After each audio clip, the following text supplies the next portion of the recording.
समंदर के बीच गोलियों की आवाज गूंजे और तिरंगे के साथ चल रहा जहाज अचानक खामोश हो जाए तो ये सिर्फ एक खबर नहीं होती, ये पूरे देश के दिल पर चोट होती है। आज की सबसे बड़ी खबर जिसने पूरे देश का खून खौला दिया है।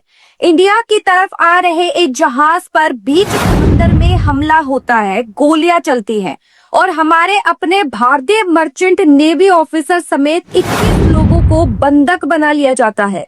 ये कोई फिल्म नहीं, ये हकीकत है और ये सीधी चुनौती है मोदी सरकार के लिए, भारत के लिए। सोचिए उस पल को जब समुंदर के बीच अचानक गोलियों की आवाज गूंजती है और जहाज पर मौजूद हर इंसान को अपनी मौत सामने दिखाई देती है। वॉइस कैप्टन संजय मेहर का बयान दिल दहला देने वाला है।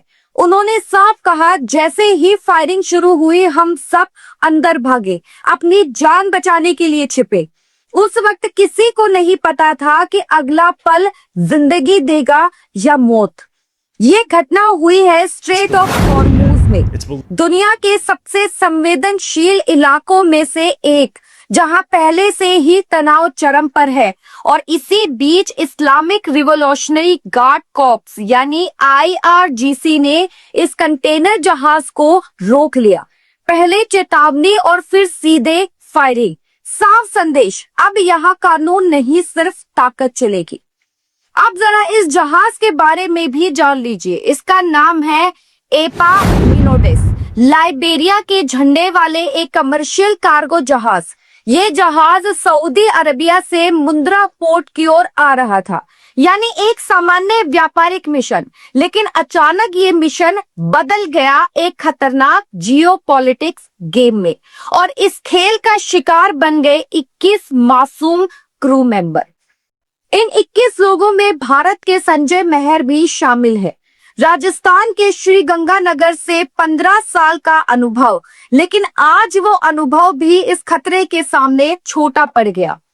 बाकी क्रू मेंबर फिलीपींस, यूक्रेन और श्रीलंका से है, यानी ये सिर्फ भारत का मामला नहीं है, अब ये इंटरनेशनल क्राइसिस बन चुका है। ईरान का दावा है कि जहाज उनके जल क्षेत्र में बिना अनुमति घुसा और नेविगेशन सिस्टम से छेड़छाड़ की गई।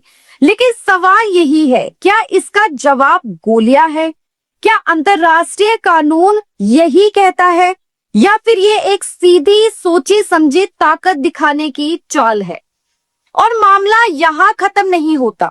खबर ये भी है कि ईरान ने इजराइल से जुड़े एक और जहाज को भी कब्जे में ले लिया है। यानी ये कोई एक घटना नहीं, ये एक बड़ी रणनीति का हिस्सा बनती दिख रही है। अब बात उस परिवार की, श्री गंगानगर में संजय मेहर का घर, जहां हर फोन कॉल एक उम्मीद है, हर खबर दिल की धड़कन बढ़ा रही है। माता, पिता, पत्नी, बच्चे, बस एक ही सवाल, वो कब लौटेंगे? भारत सरकार और विदेश मंत्रालय इस पूरे मामले पर नजर बनाए हुए है, लेकिन अब देश सिर्फ नजर नहीं चाहता, देश एक्शन चाहता है। क्योंकि बात सिर्फ 21 लोगों की नहीं, बात भारत के प्रतिष्ठा की है। अब सवाल आपसे, क्या इंडिया को तुरंत कड़ा कदम उठाना चाहिए या कूटनीतिक दबाव काफी है, या इस बार ताकत भी दिखानी पड़ेगी? क्योंकि अगर आज हम चुप रहे तो कल कोई भी हमारे लोगों को निशाना बना सकता है। अपनी राय जरूर बताएं, क्योंकि ये सिर्फ खबर नहीं, ये देश की इज्जत का सवाल है।